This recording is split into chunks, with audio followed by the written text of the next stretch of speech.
제가 정보를 입수했는데 이병철 장로님이 이 찬양을 좋아한대. 맞아요? 아니야? 좋아해요?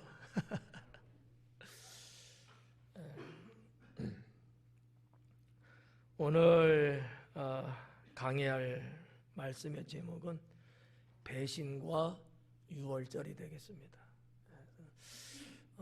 부류가 이 두 가지가 나오거든요. 그래서 앞부분에 약간은 가룟 유다의 배신에 대한 말씀이고 뒷부분은 유월절에 대한 말씀이 기록되어 있습니다.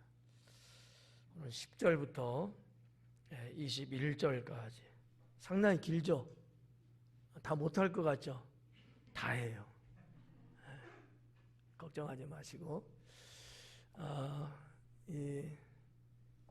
오늘 이 말씀은 또 어떻게 보면 예수님 사역에서 뒷부분이잖아요. 이제 고난받으시고 죽으심이 기다리고 있는 그런 상황이거든요. 그 어떠한 그 경계를 나누는 그러한 위치에 와 있는 내용이라고 볼 수도 있겠습니다. 10절부터 열심히 가도록 하겠습니다. 12 중에 하나인 가룟 유다가 예수님을 넘겨주려고 대제사장들에게 갔다라고 기록하고 있습니다. 12 중에 하나인 가룟 유다, 제자의 인원은 12명이죠. 12명 중에서 가롯 유다라는 자가 있는 거. 여러분 제자들의 이름은 다 몰라도 이 사람만큼은 알죠. 워낙 유명한 사람이에요. 한국의 아이돌보다 더 유명해. 이 가룟 유다라고 이제 성경에는 곳곳에 이렇게 이제 이름이 기록되는데 이름은 유다예요. 가룟 유다가 아니고. 근데 이제 부를 때는 가롯 유다 또는 가롯 사람 유다 이렇게 이제 부르는 거거든요. 그래서 이 가롯은 이름은 아니야. 지명이에요, 지명. 사람 이름이 아니고 그 지역의 이름인 거죠. 그래서 이제 우리 한국 성경에는 이제 가롯이라고 표기됐는데 원어에 보면 또 우리가 성경의 지도적인 지명으로 보면 여기가 어디냐? 이 그리오시라고 하는 동네가 있어요. 유대 땅에 유대 땅 하면 또 너무 어렵죠. 그게 도대체 어디야? 강남 3구야, 5구야 뭐 이렇게. 무슨 말인지도 몰라서 웃지도 못해. 이 사해바다에서 동쪽에 그리오시라고 하는 마을이 있는데 크지는 않은 마을이죠. 알려지지도 않은 마을이고요. 근데 원어적으로 고고학적으로 이렇게 연구하고 살펴보면 가롯이라고 하는 이 단어는 원어는 가롯이 아니에요.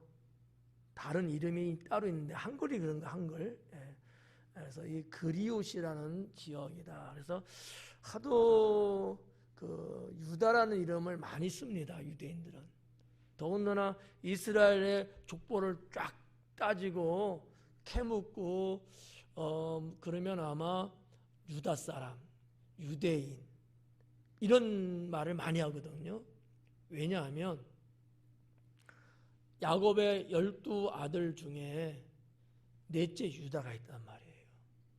이 족보상으로 쭉 타고 내려오는 혈통으로 볼 때에 이 유다를 뺄 수가 없는 거야. 이 최고의 지파요, 족보요, 혈통이라는 거죠.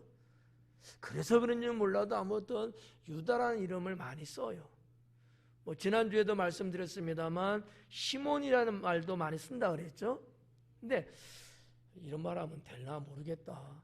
시몬이라는 이름은 조금 더 수준이 좀 낮은 이름 아닐까. 유다라는 이름은 급이 조금 있어 보이는 듯한 그런 이름은 아닐까. 이건 제 생각이에요. 어디 가서 이런 말 하지 마요. 야 너에게 목사님 되게 무식하다 이 말 들으면 또 그렇잖아. 제가 이 고대 사회의 히브리인들의 그 사용되는 이름들을 나름대로 분석을 해보니까 그런 결론에 도달을 하게 됐어요. 그래서 이제 저만의 이제 학식입니다.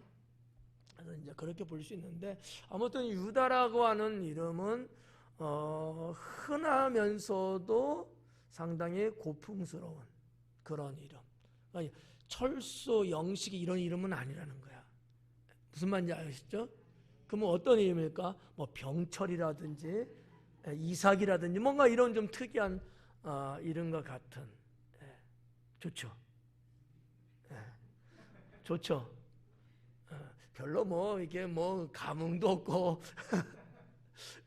그래서 아무튼 이 가롯 유다 우리가 늘 그냥 이렇게 말하는데, 가롯은 사람의 이름은 아니고 지명을 앞에다 붙인 거다. 왜? 그래야지 하도 유다가 많으니까 식별할 수 있기 때문에 그렇게 붙인 거죠. 뭐 평양댁, 서울댁 뭐 이렇게 옛날 아주머님들 통성명할 때 그랬던 것처럼 이렇게 지명을 갖다 붙인 거예요.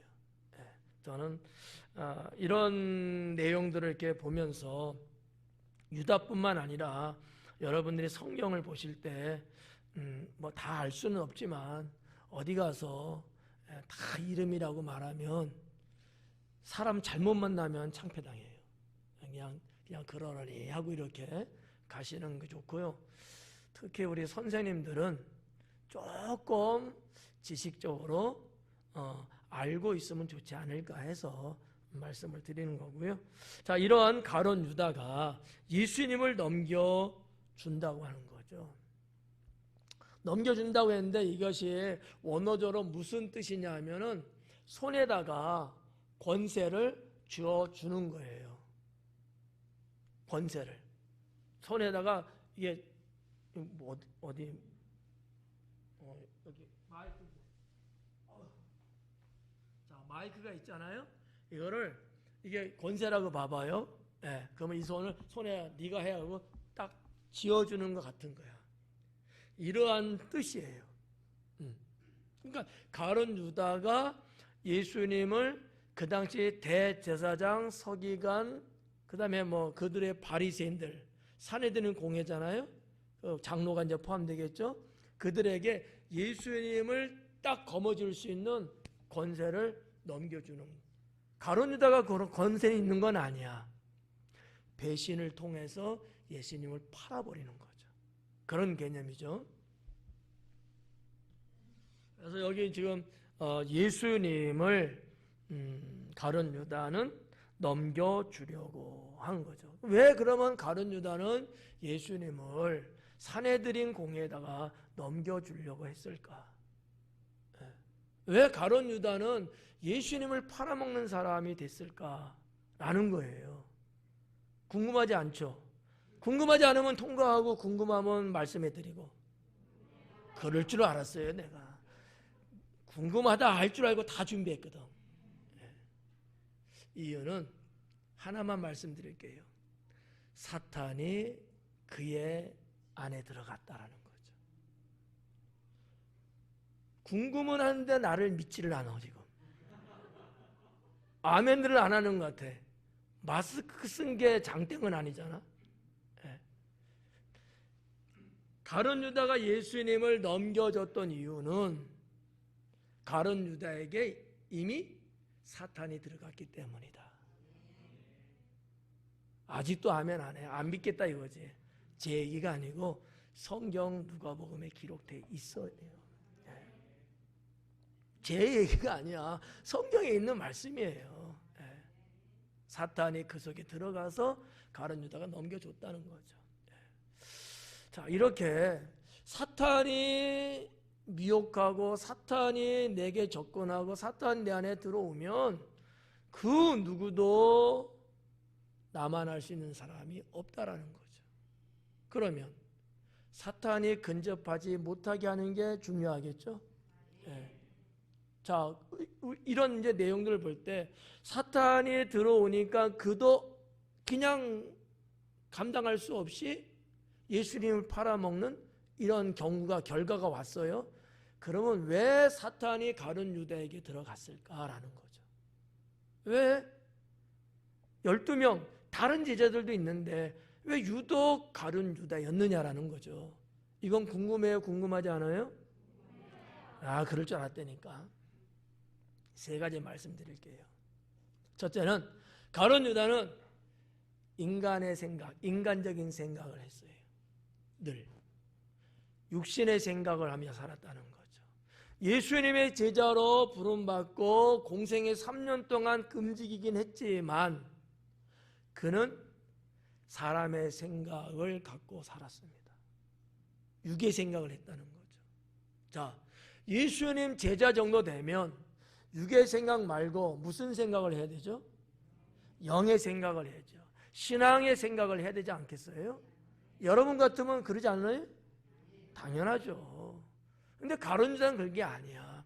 뭐 껄핏하면 뭐만 하면은 그걸 항상 이 육신의 생각을 앞세웠다는 거지. 뭐 사람이니까 그럴 수 있어요. 그런데 그럴 수 있는데 여러분 같으면 육신의 생각을 갖더라도 영의 생각을 먼저 하고 육신의 생각도 하겠지. 나 일부러 여러분에게 높여주려고 한 얘기인데 오전 예배 때 이 말씀 안 드렸어. 사람이니까 그냥 육신의 생각을 할 수 있어요. 그럴지라도 신앙인은 어떻게 되는 거죠? 영의 생각으로 바뀌어 나가는 거죠. 이게 신앙인이죠. 네. 가룟 유다는 그게 안 된 거예요. 껄핏하면 인간의 생각을 하는 거야. 껄핏하면 내가 하나 더 가질 수 없나? 내가 어떻게 좀 권력을 거머쥘 수 없나? 내 이름 좀 높이고 유명세 탈 수 없을까? 저거 같으면 그냥 내가 한가닥 할 것 같은데 뭐 이런 것들 있잖아요. 뭐를 보면 하나 우리가 알 수 있냐? 지난주에 말씀 어떤 거였어요? 이래서 이제는 안 물어보려고 그래. 물어봐도 대답이 시원치가 않아. 네. 그래서 오전에도 안 물어보고 그냥 스피드로 막 갔어. 지난주에 향유 옥합에 대한 말씀을 해드렸잖아요. 그러니까 그런 것 같아. 네. 그때에 이 여인을 공박했던 사람들이 누구였다 그랬죠? 묻지 않으려고 했는데 제자들 중에서도 가룟 유다라고 요한복음에 기록됐다 그랬잖아요. 이 가룟 유다는 그런 사람이에요. 자기가 존경하고 자기가 사랑하고 섬기고 따르고 막 이런 수식어가 붙을 정도의 예수님이라면 어땠을까? 그분을 먼저 생각해 드리는 게 이게 상식이고 경우 아닐까요? 근데 가룟 유다는 그러지 않았다는 거죠. 이거를 먼저 생각한 거예요. 육신의 생각을 앞세웠다는 거죠. 여러분 잘 생각해야 돼요. 우리가 뭔가 교회를 하고 하나님의 일을 하고 뭐 선한 일을 하고 그러려고 하는데 혹 어떤 사람은 사람의 생각을 딱 떠올려요. 인간적인 생각, 세상적인 방법을 먼저 앞세운다는 거지. 하나님께 영광을 돌리고 하나님의 선하신 뜻을 이루기 위해서 다 같이 힘을 모으고 다 같이 열심히 뭔가 하려고 머리를 모아야 되는데 그러질 않고 아이고 힘들잖아. 그거 다음에 하면 안 될까? 그거 돈 들여서 꼭 해야 돼? 안 해도 되는데 이런 식으로 자꾸 사람의 이상한 생각을 하면서 방해 아닌 방해, 거부를 한 경우들이 있다는 거죠. 가룟 유다 같은 사람이에요. 네. 우리가 봤잖아요, 지난주에. 이 나드 향유가 돈을 따지면 얼마 된다 그랬어요? 3천만 원. 3만 원 아니고 3천만 원. 그죠? 그러니까 가룟 유다가 그 말 한 것은 어느 선까지는 그럴 수도 있구나 했는데 그게 왜 그랬냐, 왜 그게 가능했냐, 그런 생각이 육신의 생각을 했기 때문에. 육신의 생각을. 예수님 장례 치르는 거, 예수님을 높여드리는 거, 내가 여인이 예수님을 섬기고 존경하고 사랑한다는 그런 표현을 하는 그걸 가지고서 오히려 야단치고 공박하고 사람들 앞에서 면박을 줬잖아요. 이거는 옳지 않다라는 거죠. 행여나 여러분, 이런 부분이 여러분 개개인에도 발생할 수 있어요. 어떤 분이 뭔가 이렇게 하려 하는데, 아유, 그거 너무 아까운 거 아니야? 거기에 너무 돈 쓰려고 하는 거 아니야? 뭐 이런 거. 예를 들면 이런 거 있잖아요. 제가 어려운 사람이 있었어요. 교회에 찾아온 사람이 있어요. 나그네고 돈 몇 푼 달라고 오는 사람이 있잖아요. 주잖아요. 얼마 준다고요? 3만 원은 준다고. 소문 내지 마요. 줄 서서 오면 어떡해. 예.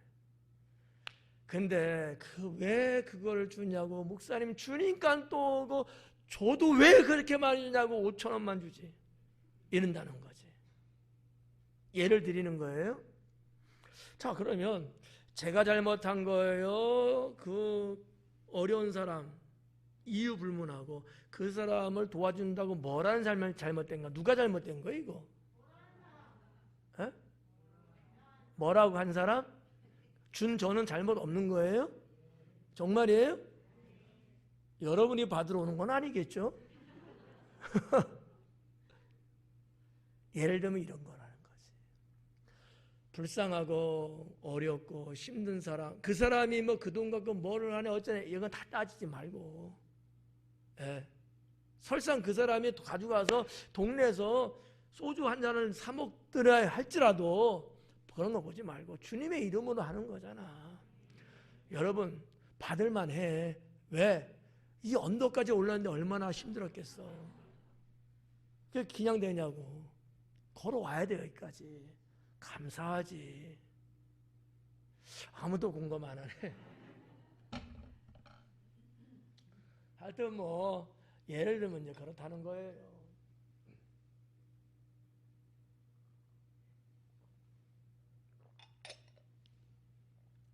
나도 모르게 하나님의 선한 일을 인간의 생각으로 내가 차단하는 역할을 할 수도 있다는 얘기예요.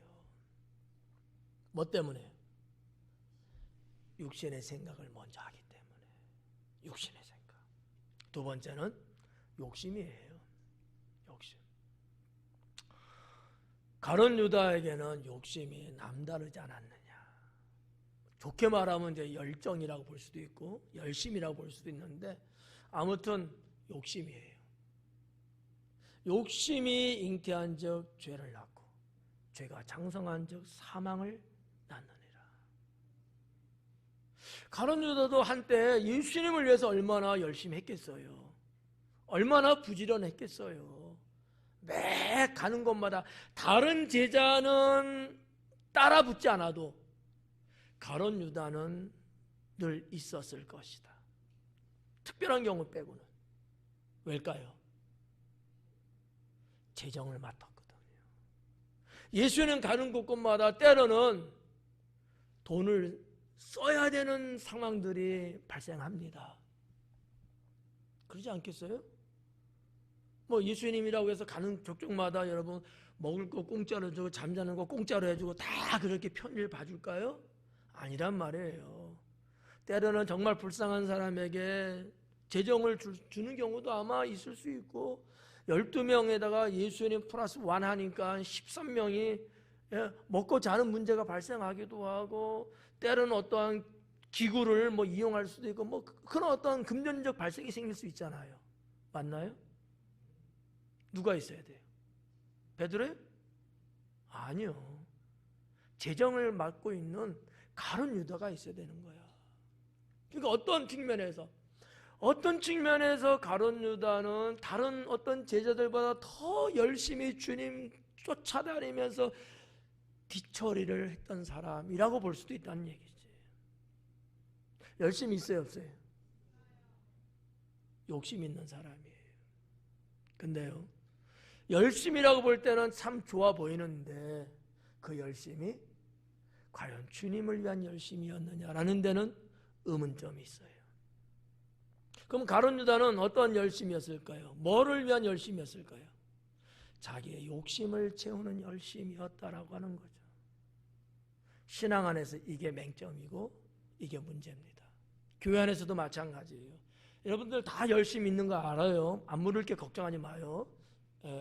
열심히 있어요. 뭐 이런데 열심히 있고 저런데 열심히 있고 뭐 열심들이 있으니까 지금 이 저녁에도 들어가서 쉬어야 되는데 안 쉬고 예배드리러 오셨잖아. 열심히 있으니까. 그런데 주님을 위한 열심이어야지. 내 개인의 욕심을 위한 열심이라면 다분히 문제가 있다라는 거죠. 한 예를 들면 이런 거예요. 자, 어느 집사님이 무슨 일을 하고 있어요. 이거 반주라고 할 게 있냐. 오전 예배 때 반주 쪽에다 얘기했으니까 공평하게. 누가 반주를 하고 있어. 근데 나도 반주를 하고 싶어서 반주하고 있는데 내려와요. 내가 할게. 이러는 거야. 자, 열심히 하려고 하는 열심이야. 그런데 남이 하고 있는 반주야. 꼭 그걸 해야 돼요? 어때요? 다른 걸 할 생각을 해야지. 자리가 물론 있으면 뭐 같이 협업하면 되지만 이거 어디까지나 예를 드리는 거예요. 열심은 칭찬받을 만하지만 자기의 욕심이 앞세운 열심은 아니다. 이건 잘못된 거다라는 거죠. 가룟 유다 열심이 있어요. 열정적이에요. 그 부분만큼은 칭찬할 만하죠. 그런데 빗나간 열심과 열정이었다. 자기의 욕심이요. 개인적인 욕심이고 자기가 돋보이기 위한 열심이라면 그건 욕심 아니냐라는 거죠. 이해갑니까? 이게 두 번째 사탄이 틈탈 수 있었던 이유입니다. 세 번째는 예수님과 멀어졌다는 거예요. 예수님과 멀어졌다는 거예요. 12명의 제자들 물론 모두가 다 예수님하고 이 피부를 맞닿으면서 있을 수는 없을 거야. 거리적인 간극은 분명히 생길 수밖에 없죠. 이거는 어쩔 수 없이. 그렇지만 마음은 다 주님과 가까워질 수 있어요, 없어요? 있단 말이죠. 가룟 유다는 언젠가부터 주님과 거리가 멀어지기 시작합니다. 어떻게 보면 예수님의 마음의 근심거리 중에 하나가 가룟 유다였을 거예요. 또 어떻게 보면은 가룟 유다가 그런 사람, 나를 팔자라는 것을 예수님은 알고 있어요. 그분은 전지하신 분이고 하나님이셔요. 그럼에도 불구하고 그를 제자로 부르셨고 3년 동안 계속해서 그를 양육하고 훈련시켰어요. 이 정도면 어떻게 돼야 되죠? 가룟 유다가 변화됐어야죠. 변화됐어야죠. 그렇잖아요. 에베소서에 있는 말씀처럼 옛사람을 벗어버리고 새 사람을 입어야 되는 것 아니겠어요? 사도 바울이 고백한 것처럼 나는 지금까지 내가 살면서 다 좋게 여겼던 거 이제는 다 배설물로 여긴다. 그런 신앙 말이에요. 근데 가룟 유다는 그게 안 됐던 거죠. 그게 안 된 거예요. 여러분 예수님을 믿은 지 벌써 얼마나 됐습니까? 적어도 가룟 유다는 더 훨씬 됐을 거 아니에요? 어때요? 예수님과 더 가까워졌습니까? 아니면 여전히 예수님과 거리가 먼 상태로 살아가고 있는 것은 혹 아니십니까? 예수님과 거리가 멀어지면요, 사탄이 치고 들어올 수밖에 없어요. 틈이 생겼다는 얘기죠. 그러면 사탄이 들어오지 않게 하려면 어떻게 돼요? 좁혀야죠. 어떻게든지 내가 주님께 더 가까이 가고 더 주님께 붙어 있으려고 해야죠. 시간만 내면 틈만 나면 어떻게 하면 주님과 멀어져 볼까? 어떻게 하면 주님 눈에 보이지 않는 곳에 내가 가 있을까? 이러면 되겠어요? 아니죠. 저는 그런 의미에서 우리 성도님들은 하여튼 어떤 상황이든지 무슨 일이 있든지 간에 내가 주님께 더 가까이 가려고 해야 된다. 그렇잖아요. 성경에서도 말씀하고 찬송가에도 그렇게 기록되고 있잖아요. 주님께 더 가까이. 주님께 가까이 가는 자가 주님을 만날 수 있다고 성경은 말씀하고 있잖아요. 근데 가룟 유다는 멀어지기 시작한 거예요. 여러분, 6월절 날 만찬에 대한 성화가 있지 않습니까? 거기에 예수님과 12명의 제자가 다 나오잖아요. 그 중에 한 사람 가룟 유다는 주님과 가장 먼 곳에서 자기 딴에는 폼 잡았다고 하지만 그 폼은 개폼이었다. 예수님과 거리가 먼 것을 화가는 표현한 거예요. 네. 저는 그 성화를 보면서도 예수님과 저렇게 멀리 있으면 과연 주님이 기뻐하실까? 라는 생각을 해보곤 하죠. 나는 저런 목사가 되면 안 되는데. 사탄은 주님과 나 사이를 떼어놓으려고 떨어뜨리려고 수단 방법 가리지 않고 계속 공작해 들어옵니다. 나는 더 떨어지지 않으려고 부단한 애를 써야 되지 않겠습니까? 매 순간순간만. 그래서 예수님 하신 말씀, 또 히브리서를 통해서 하신 말씀을 다 종합해서 보면 뭐예요? 모이게 힘써라. 그날이 가까움을 볼수록 모이기를 패하는 어떤 사람들과 같이 하지 말고 그 말씀을 뒤집어서 말하면 모이기에 힘써야 된다. 예수님 승천하시면서도 너희에게 성령이 임하시면 너희가 권능을 받고, 이 말씀하시면서 뭐라 그래요? 예루살렘 떠나지 말라잖아요. 모이라는 거예요. 그래서 제자들과 120명의 성도들은 그 마가다락방에 모여서 말씀 듣고 기도할 때에 성령이 하늘로부터 임한 것을 그들은 받았지 않았습니까? 이렇게 주님과 뭔가 멀었던 자도 점점 가까워지려고 하고, 이게 정상이고 이게 신앙인데 가룟 유다는 그 부분에 있어서 그게 잘 안 됐지 않았을까? 시발점은 다 뭘까요? 사람의 생각을 앞세웠기 때문이에요. 여러분 중에서도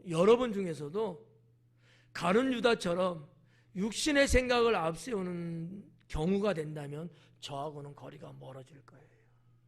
왜? 저는 육신의 생각을 앞세우는 목사가 아니거든요. 그렇죠? 아닌가? 저 육신의 생각을 앞세우는 목사인가요? 고맙습니다. 저는 그런 목사 아니에요. 이런 것들을 우리가 한번 깨달아보자. 자, 세 가지 원인을 제가 말씀드렸어요. 네. 사탄이 가룟 유다 심령 안에 들어갔다라고 성경이 기록했는데 그 이유가 뭐냐라는 것을 말씀드린 거예요. 10절 말씀이에요. 여러분은 이 순간 아마 걱정이 올 거예요. 야, 시간이 다 가는데 이제 10절 했으니 언제 끝나냐, 이런 생각. 걱정하지 마요.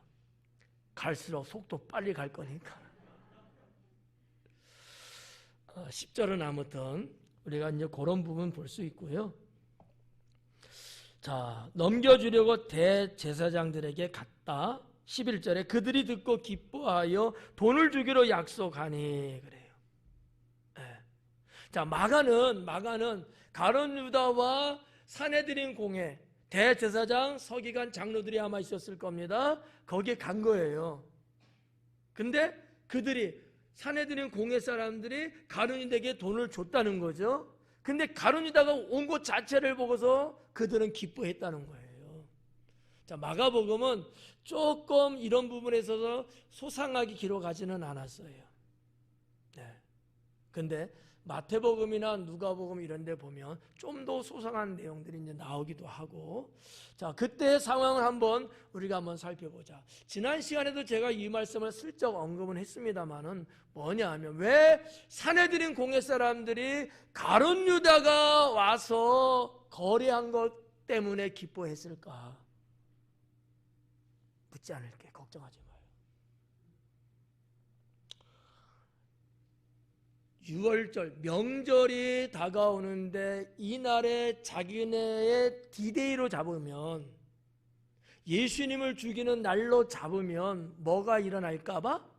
밀란이 일어날까봐 다음으로 연기하자라는 게 우리가 지난 시간에 본 거예요.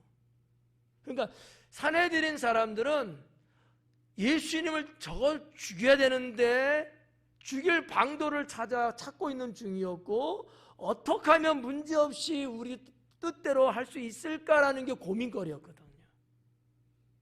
근데 이게 웬 떡입니까? 예수님 제자라는 자가 와서 예수님 넘겨주겠다는 거예요. 할렐루야 아니에요? 내 얘기 아니야. 그들이 올 때, 이야, 이게 웬 떡이냐, 수지 맞았다, 막 이럴 거 아니겠어요? 무슨 말인지 이해 가요?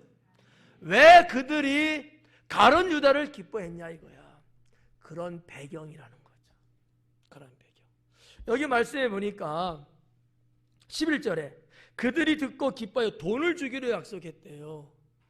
근데 마태복음에 보면 26장에 보면은 어떻게 기록됐냐면, 가룟 유다가 그들에게 가서 내가 우리 선생님을 너희들한테 넘겨줄 테니까 돈 얼마 줄래? 거래를 제시했단 말이에요. 전혀 생각은 안 날 거예요. 네. 분명히 마태복음 26장에 그렇게 기록이 됐고, 네. 그러면 누가 먼저 접근한 거예요? 가룟 유다가 접근한 거죠? 그냥 공회 사람들이 마가복음에 보면 그냥 돈 준 것처럼 했는데 그게 아니고, 가룟 유다가 얼마 줄 거야 하니까 그들이 은 30개 줄게 라고 한 거죠.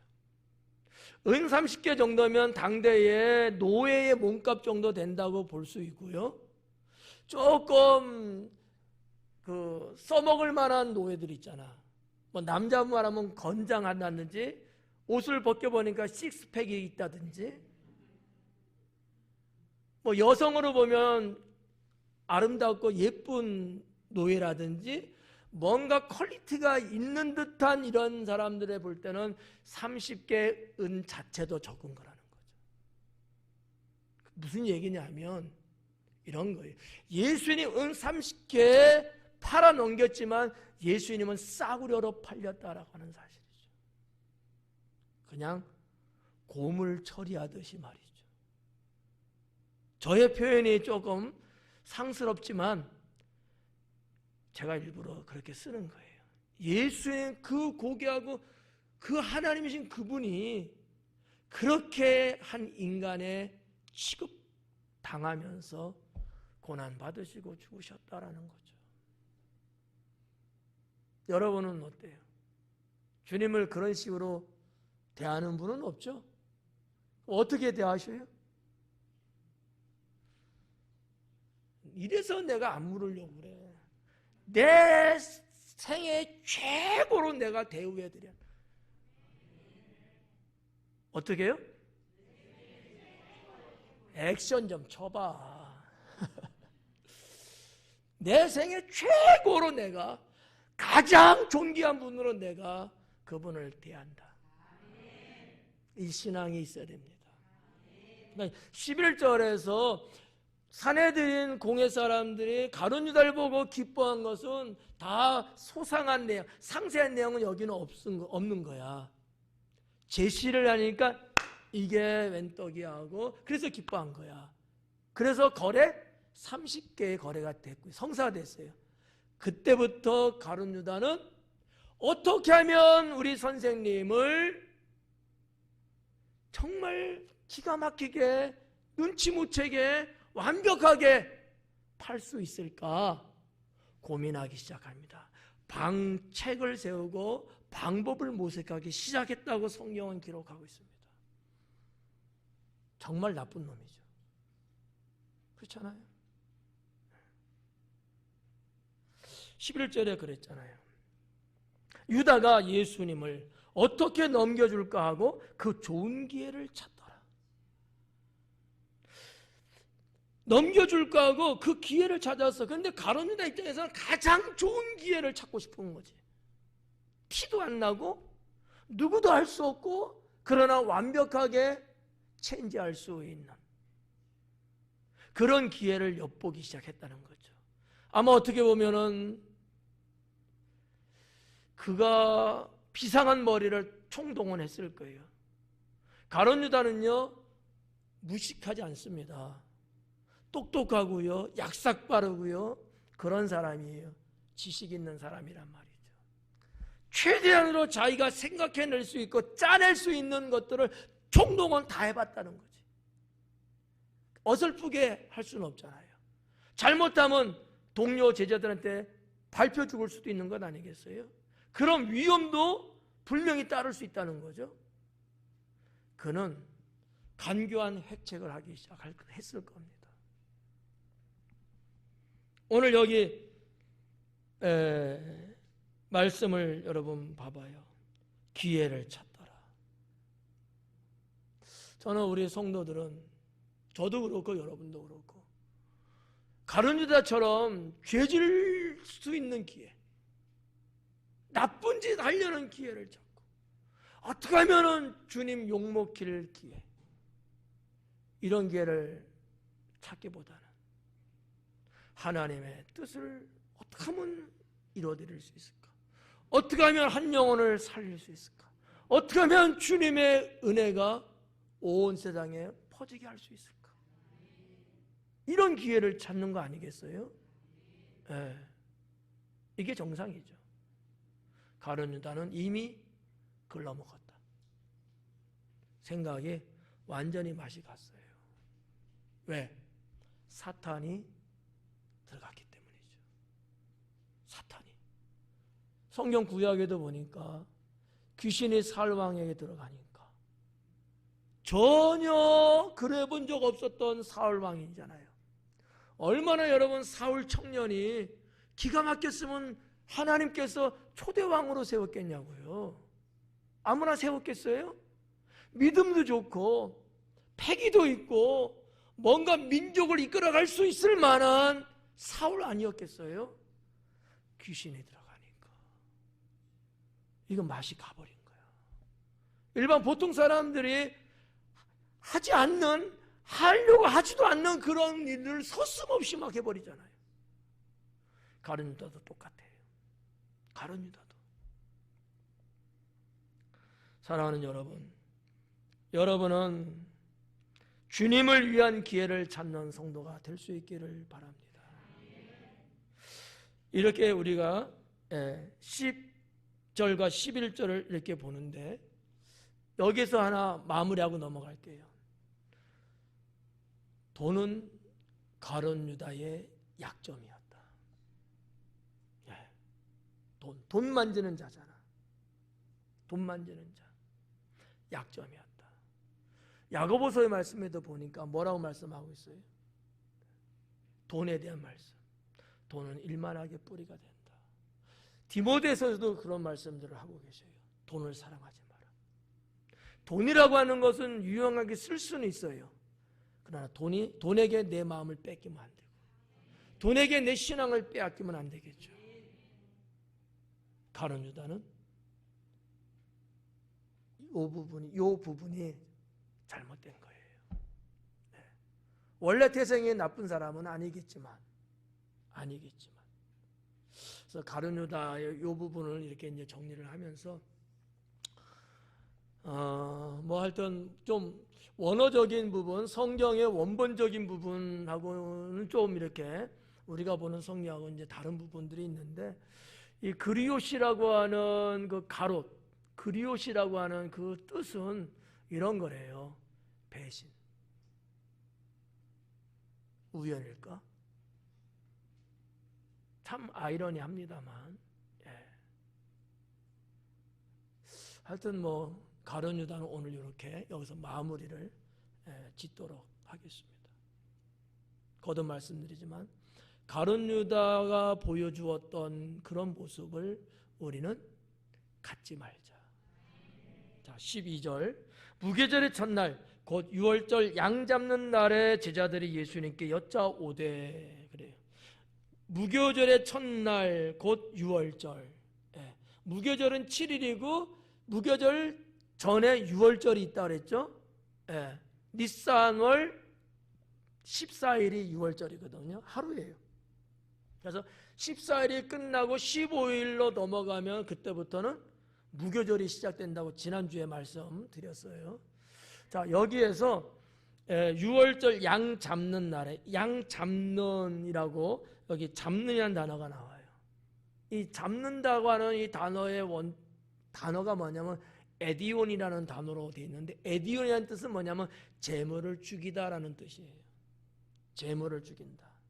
그러니까 유월절은 뭐예요? 우리가 원론적으로 볼 때 유월절에 어린 양을 잡아 죽이죠. 그리고 고기를 불에 구워 먹고 피를 인망과 설주에 바르고 이러잖아요. 그러니까 여기는 그냥 잡는다고만 나왔어. 잡는다. 근데 이 잡았다는 원 단어의 뜻은 재물을 죽였다, 죽인다라는 거라는 거죠. 그러니까 유월절이 뭐라는 걸 알 수 있는 거죠. 그날에 제자들이 예수님께 여짜오되 우리가 어디로 가서 선생님께서 유월절 음식을 잡수시게 준비하기를 원하시나이까. 유월절 음식을 잡수시게, 유월절을 잡수실 수 있도록. 이 말이 조금 이상할 수 있어요. 우리 한국 번역이 부드럽게 해서 오히려 음식을 잡수실게 할 수 있다는 이런 거. 근데 원어적으로 보면 유월절을 잡수시는 거예요. 말이 조금 뉘앙스가 우리말로는 좀 어색하죠. 음식을 잡수시는 거야. 그러면 유월절에 그 당시 예수님 당시에 유월절에 유월절을 지키는 백성들이 어떤 음식을 먹었을까라는 거죠. 선생님들을 위해서 첫째는 양고기를 먹었겠죠. 어린 양을 잡았으니까. 두 번째는 쓴 나물을 먹었습니다. 쓴 나물. 뭐 우리나라도 쓴 나물들이 있잖아요. 그런 것처럼 유대인들의 쓴 나물. 세 번째는 포도주를 마셨다라는 거죠. 이 세 가지는 꼭 있지 않았겠느냐라는 거죠. 뭐 그 외에 뭐 그냥 어떤 소스를 썼어? 그런 거는 뭐 그냥 하여튼 요 세 가지. 양고기, 그 다음에 쓴나물. 쓴나물은 죄를 의미하는 거예요. 쓴나물 먹는 거. 무교절에 발효시키지 않은 누룩 없는 거를 먹었다 그랬잖아요. 딱딱한 거. 누룩은 죄예요. 그래서 이 쓴나물인데 죄를 솎아내는 거야. 솎아내는 거. 쓴나물을 먹었고 포도주를 마셨고, 포도주는 성경에서 예수님의 보혈로도 비유하고 있는 거예요. 그러니까 이런 거 이렇게 보시면 될 것 같고요. 자, 그 다음에 넘어갈게요. 이제 쭉쭉 갈 거야. 13절에 예수님께서 제자 중에 둘을 보내시며 이르시되, 예수님이 2명의 제자를 보내요. 뭐 하려고? 유월절 지킬 장소 때문에. 근데 몇 명 보낸다고요? 2명을 보냈어요. 예수님이 2명 보냈던 사건이 있죠. 안 물어볼다. 또 물어봤다. 아, 나 이게 병이야. 예루살렘 성에 들어가실 때 타고 가실 나귀 새끼, 그거를 가져오라 할 때도 예수님이 제자 2명을 보내요. 그리고 주께서 쓰시겠다 합니다 하고 이제 가져오잖아요. 여기도 똑같아. 유월절을 지킬 장소가 필요한데 그것 때문에 예수님이 2명을 파송시킵니다. 똑같은 게 다 이 연관성. 이렇게 생각하면 여러분이 그 어떤 성경의 사건을 기억하는데 조금 도움이 될 거예요. 둘을 보내시고 이르시되 성내로 들어가라. 그리하면 물 한 동이를 가지고 가는 사람을 만나리니. 자세하게 예수님이 뭐 보고 계시는 거야? 아니면 예수님이 미리 이렇게 딱 군호를 짜서 짜갖고 지금 이야기하는 걸까요? 아니잖아. 그때도 그냥 하신 말씀이지만 이때도 주님이 딱 했는데 정말 가보니까 그런 사람이 있는 거야. 우연일까요?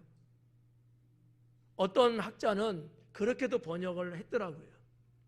미리 제자들이 가갖고 예약했대. 예약한 거를 예수님이 하라고 한 거래. 이렇게 보는 사람도 있더라고요. 제가 그래서 웃었죠. 그 말이 안 맞아. 왜냐하면 본문의 내용의 문맥을 봐도 그렇고 예수님의 전지하심을 봐도 그렇고 다른 비슷한 상황의 다른 사건을 봐도 그렇고 여러모로 보나 그거는 아니다. 만약에 그 말이 맞다면 예수님이 이렇게 소상하게 이야기할 필요가 없잖아. 얘들아, 그때 예약한 거 있지?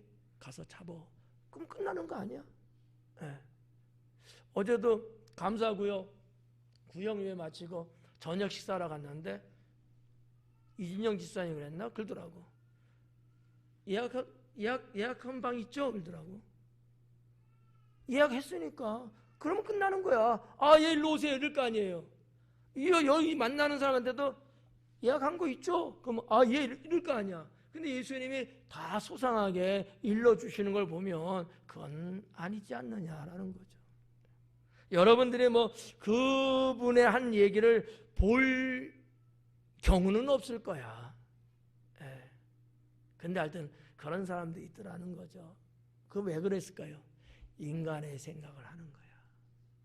이런 거지. 예를 들어서 홍해를 어떻게 갈러 바다를 얕은 데 건너갔겠지. 이런 거 똑같은 거야. 그러면 애굽 병사들이 얕은 물가에서 다 빠져 죽었대? 사람의 생각을 먼저 막 하는 거예요. 하나님의 전능하심 이런 걸로 생각하는 게 아니고 우스꽝스럽죠. 제가 볼 때는 그렇게밖에 안 보이더라고요. 여러분도 아마 그럴 것 같아요. 자, 이 내용 넘어갈게요. 그래서 이제 쭉 사람을 만나니 그를 따라가서 어디든지 그가 들어가는 그 집 주인에게 이르되 선생님의 말씀에 내가 내 제자들과 함께 유월절 음식을 먹는 나의 객실이 어디 있느냐 하더라. 네. 다른 어떠한 사건보다도 상당히 소상해요, 내용이. 네. 여기 지금 보면은 나의 객실이 어디 있느냐 그래. 나의 객실이 어디 있느냐. 이 객실이라는 말이 카탈리마라고 하는 단어인데 리마 카탈리마인데 이게 뭐냐면 숙소예요. 누가복음인가? 거기서는 사관이라고도 번역을 해놨더라고요. 사관. 그러니까 일종의 뭐 여인숙, 여관 뭐 등등의 그런 어떤 사람이 묵을 수 있는 장소를 말하는 거예요. 이해가죠? 객실이에요. 그러니까 그게 뭐 한 칸이다, 두 칸 이걸 떠나서 이제 그런 것을 이제 말하는 게 카탈리마라는 단어가 갖고 있는 뜻은 그렇다는 거죠. 그래서 이제 이거를 우리 이제 신학자들이나 목회자들이 볼 때에 예수님이 모였던 유월절 장소 아니겠어요? 그 장소는 상당히 컸을 것이다라고 보는 거죠. 왜일까? 오순절날 모였던 마가 다락방이 바로 그 장소였기 때문이다라는 거죠. 몇 명이 모였다고요? 120명. 그러면 예전에도 한번 강림에서 말씀드렸는데 일반 사람은 그런 집을 갖고 있지 못하죠. 그 큰 부자만이 가능한 얘기죠. 마가는 어떤 의미에서 부자였다는 거죠. 고고학적으로 볼 때. 아무튼 이 나의 객실 예수님에서 우리가 유월절을 지킬 수 있는 그곳을 다오 이렇게 이제 이야기한 거죠. 그랬더니 이 여인이 그대로 안내를 하는 거죠. 그렇게 자리를 구했다라는 거죠. 여기 보니까 15절에 그리하면 자리를 펴고 준비한 큰 다락방을 보이리니 거기서 우리를 위하여 준비하라 하시니 예수님도 말이죠. 준비를 시키더라고요. 뭐 생각나는 거 없어요?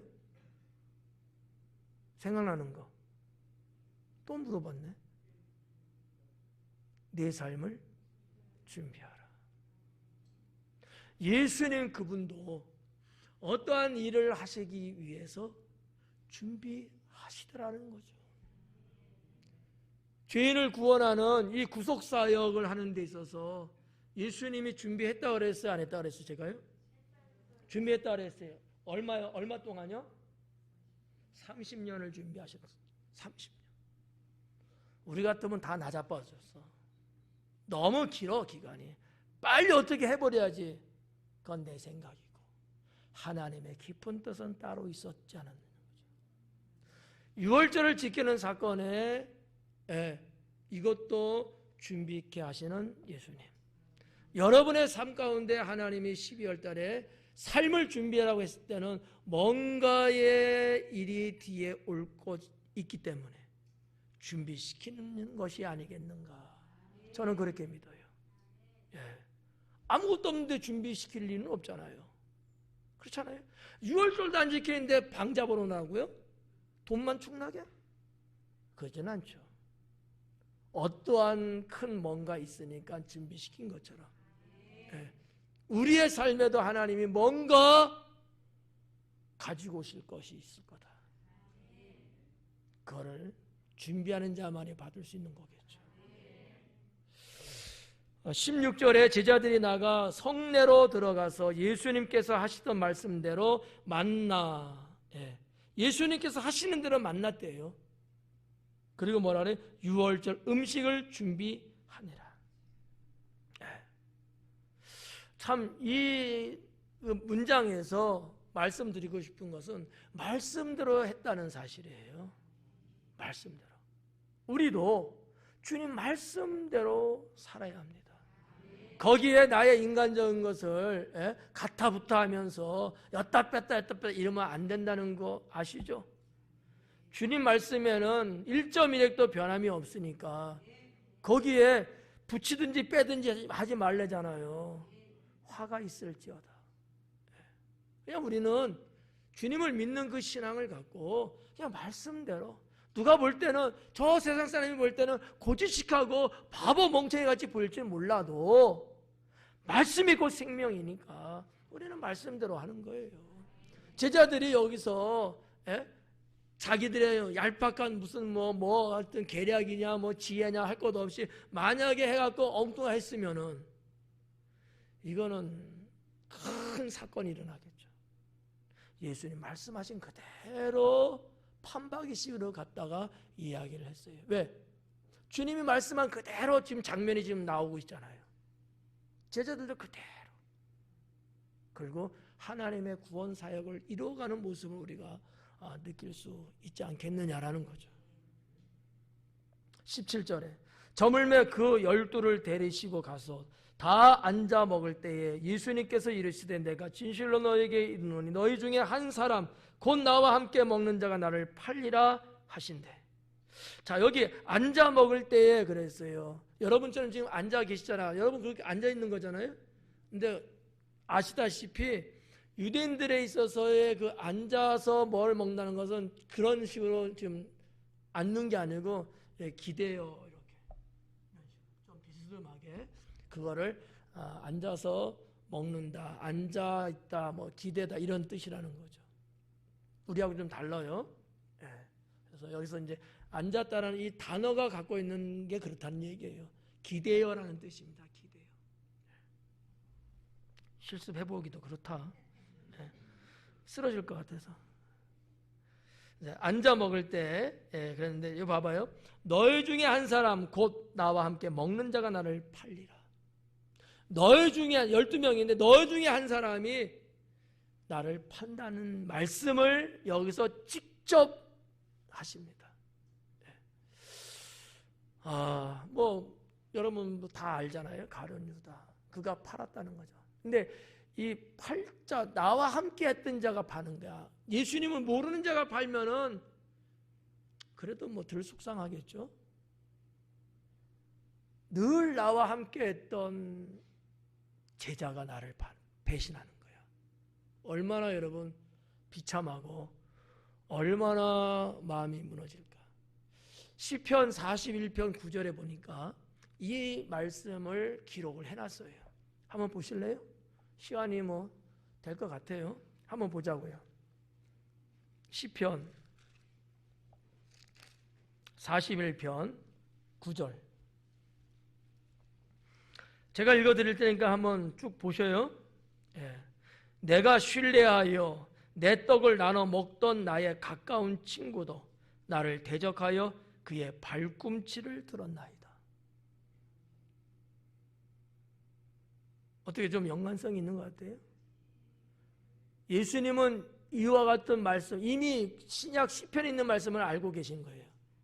이런 말씀을 인용하는 말씀인 거죠. 내게 은혜 내 떡을 나눠 먹던 나의 가까운 친구, 그가 나를 대적해서 자신의 발꿈치를 들었대요. 이 발꿈치를 들었다는 얘기는 뭐냐면 내 생명을 앗아갔다는 거예요. 그 뜻이에요. 발로 밟아버렸다는 거죠, 나를. 자, 예수님은 다시 마가복음으로 돌아와서 나와 함께 먹던 자가 나를 판다.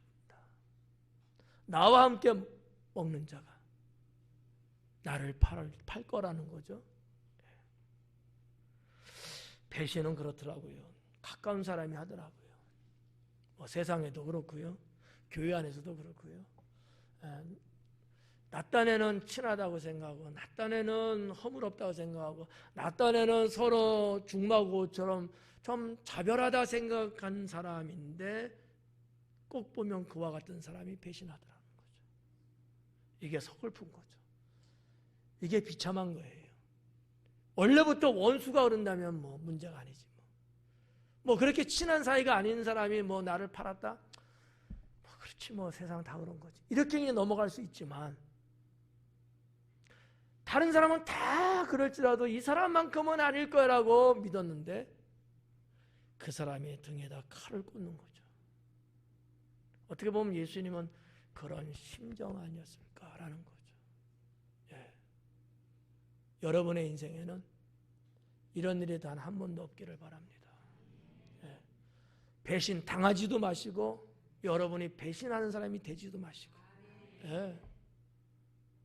정말 이거 어떻게 보면 인생사적이라고 볼 수도 있겠지만 우리 신앙 안에서도 얼마든지 발생하고 있는 일들이 될 수 있거든요. 예. 예수님을 배반할 일은 없겠죠. 그러나 성도들 간에도 목회자와 성도 사이에도 이렇게 여러분 배신을 하면서 등에 칼을 꽂는 이런 일은 없기를 바랍니다. 19절로 넘어갈게요. 그들이 근심하며 하나씩 나는 아니지요 하고 말하기 시작하니. 그들이 근심하며 하나씩 이래요. 근데 원어에 보니까 이렇게 기록되어 있더라고요. 그들이 근심하기 시작하니라. 그리고 하나씩 이렇게 하나의 문장이 끝나고 이렇게 넘어가더라고요. 제자들이 다 그런 거죠. 예수님 이런 말 발표를 딱 해버리니까 어느 누구가 가만히 있겠어요. 선생님, 전 아니지요? 라고 진경이가 물어봤대. 여기저기서 그런 말들이 터져 나올 거 아니겠어요? 근데 누구도 그래요? 가룟 유다도 그 말 하는 거야. 뻔뻔하게. 자기가 예수님을 팔고요. 선생님, 저는 아니지요? 그러는 거야. 내 옆에 있으면 내가 한 대 때렸을 것 같은데. 여러분은 어때요?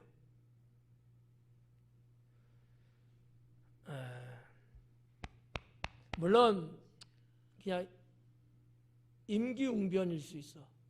어떻게 보면 그러나 양심이 화인 맞은 거야.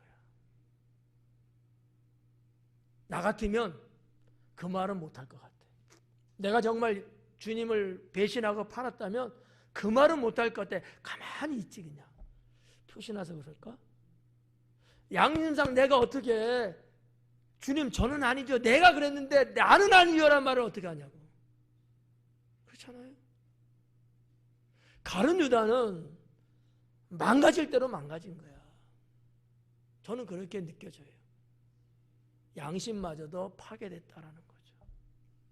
사탄에게 눌리면 그렇게 됩니다. 근데 예수님 20절에 그들에게 이르시되, 예수님 하신 말씀이죠. 12 중에 하나 곧 나와 함께 그릇에 손을 넣는 자니라. 가룟 유다가 예수님이 그릇에 손을 이렇게 대고 있는데 가룟 유다도 그렇게 있었던 거죠. 이제는 뭐 현장범이야. 예. 앞에 있는 부분은 심증으로만 갈 수 있는 부분인데 여기는 이제 물증이 나오고 있는 거죠. 그렇죠? 21절에 이런 얘기합니다. 인자는 자기에 대하여 기록된 대로 가거니와. 기록된 대로예요. 무슨 얘기냐? 예수님이 이렇게 배신당하고 붙잡히시고 고난당하시고 십자가에 죽으시고 부활하셔서 이게 다 뭐라는 거예요? 기록되어 있는 것이다라는 거지. 예언되어 있다는 거예요. 나는 예언된 대로 나는 간다. 그런 예수님은 오히려 이러한 절차를 밟으면서 예수님은 어떻게 돼요? 높아지시는 거 아니에요. 그렇죠? 높아지시는 거잖아. 온 인류의 죄악을 사하시고 죄인을 구원하시고 구세주로서의 높아지심이잖아요. 그런데 나를 판 그 사람은 뭐라 그랬어요? 화가 있으리라. 화가 있으리라. 그 사람은 차라리 나지 아니하였더라면 자기에게 좋을 뻔하였느니라 하시니라. 이 대목을 한번 봐봐요. 그 사람은 차라리 나지 않았더라면, 태어나서 이 어마어마한 엄청난 죄악을 지었잖아. 차라리 나지 않았더라면 좋았어. 이 죄는 사함을 받을 수가 없어. 그는 영원한 지옥불에서 살 수밖에 없는. 예수님의 이런 표현은요, 예수님 그 당시에 랍비들이 늘 사용하는 표현이었다고 기록되어 있더라고요. 랍비들은 어떠한 이런 유형의 어떠한 일이 벌어지면 이런 표현을 한다는 거지. 차라리 나지 않았으면 좋았을 거. 태어나서 뭐 하는 짓이야? 어떻게 인간이 그럴 수 있어? 집안도 다 망했네. 아니 나지 않았으면 다른 사람은 괜찮았을 거 아니야? 뭐 이런 투에 랍비들이 사용했던 표현이었다. 이렇게 이제 보는 거죠. 무슨 얘기냐면 행위가 옳지 못했다는 것을 아주 강력하게 표현하고 있는 것 아닐까. 저는 그렇게 생각하는 거죠. 행위가 옳지 않은 일이야. 근데 이게 소소한 일이 아니야. 엄청난 큰 사건인 거지. 목숨으로 대신할 수도 없을 만큼 어마어마한 그런 대형 사고를 터뜨린 거야. 그랬을 때 하는 얘기지. 차라리 나지 않았으면. 여러분 살면서 이런 소리 들어봤어요? 들어보지 않았죠? 들으면 안 되지. 들으면 안 되지. 농담이라도 그러면 안 되지. 근데 때로는 어떤 자식들은 이런 말 하더라고요. 왜 나를 낳았고? 이런 얘기 하더라고. 부모가 여러분 그 말을 들을 때 피를 토할 수밖에 없는 충격적인 말 아닐까요? 왜 나를 낳았고 이 고생하고, 왜 나를 이렇게 고생시키냐고 그렇게 말하는 자식도 있더라고요. 여러분 행여나 여러분 부모님 앞에 그런 말 하면 안 돼요. 이거는 어떻게 보면 하나님을 원망하는 것이기도 하고 하나님의 선하신 뜻을 저항하는 것이기도 하고 나의 부모님을 욕되게 하는 것이기도 되고, 이건 인간으로서 말해서는 안 될 표현이라는 거죠.